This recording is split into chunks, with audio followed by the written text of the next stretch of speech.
కూడా గెలిపించడానికి, అభివృద్ధి నిరోధకులను, పేదల వ్యతిరేకులను ఓడించడానికి మీరంతా కూడా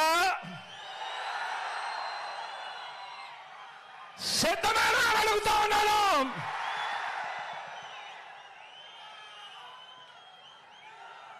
ఎన్నికలు జరగబోతా ఉన్నాయి. మరో 48 రోజుల్లో ఎన్నికలు జరగబోతా ఉన్నాయి. గెలిపే లక్ష్యంగా మనందరం కూడా అడుగులు వేయాలి. మనకు పోటీగా ఉన్నది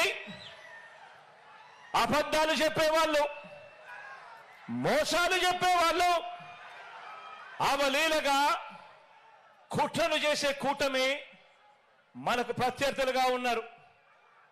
ప్రజలకు మంచి చేసిన చరిత్ర లేని చెడ్డ వాళ్ళందరూ కూడా ఏకమైన పరిస్థితులు కనిపిస్తా ఉన్నాయి. ఈ చంద్రబాబు బృందానికి ప్రజలకు అన్యాయం చేయటంలో, నమ్మించి ప్రజలను నట్టేట ముంచడంలో ఈ పెద్ద మనిషి చంద్రబాబు నాయుడు గారికి 45 ఏళ్ల అనుభవం ఉంది. ఎందులో అనుభవం ఉంది అంటే మోసాలు చేయడంలోనూ, అబద్ధాలు చెప్పడంలోనూ, వెన్నుపోటు పడవడంలోనూ, కుట్రలతో కుతంత్రాలలోనూ 45 ఏళ్ల అనుభవం ఉంది పెద్ద మనిషికి. మేనిఫెస్టోను ఎన్నికలు కాగానే చెత్తబుట్టలో పడేయటంలో కూడా ఈ పెద్ద మనిషికి 14 సంవత్సరాల అనుభవం ఉంది.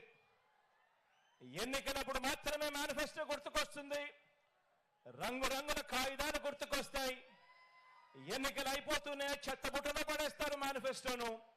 ఈ రకంగా 14 సంవత్సరాలుగా ప్రజలను మోసం చేస్తూ వస్తున్నారు. వీరికి కుట్రలు కుతంత్రాలే కాదు, మోసాలు వెన్నుపోట్లే కాదు, అబద్ధాలతో గోబల్స్ ప్రచారమే కాదు, కుటుంబాలను చీల్చటంలో కూడా బాగా అనుభవం ఉందని చెప్పి కూడా మీరందరూ కూడా చూస్తా ఉన్నారు. ఈ మధ్య జరుగుతా ఉన్న పరిణామాలు.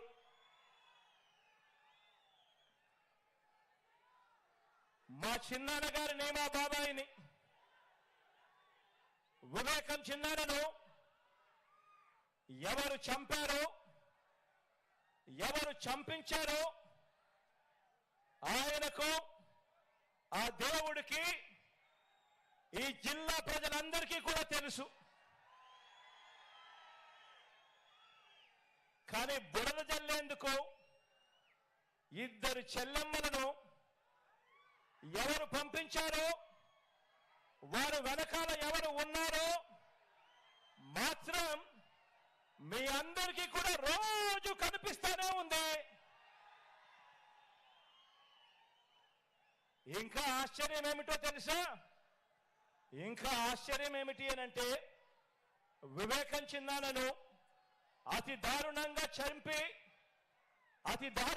చంపి అవును నేనే చంపాను అని అతి హేయంగా బహిరంగంగా చెప్పుకుంటూ తిరుగుతా ఉన్న హంతకుడు, ఆ హంతకుడికి మద్దతిస్తా ఉన్నది ఎవరో కూడా మీరంతా కూడా రోజు చూస్తా ఉన్నారు.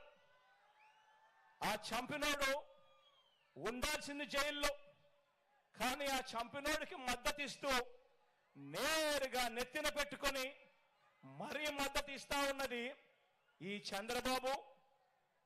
చంద్రబాబుకు సంబంధించిన ఎల్లో మీడియా, ఈ చంద్రబాబు మనుషులు.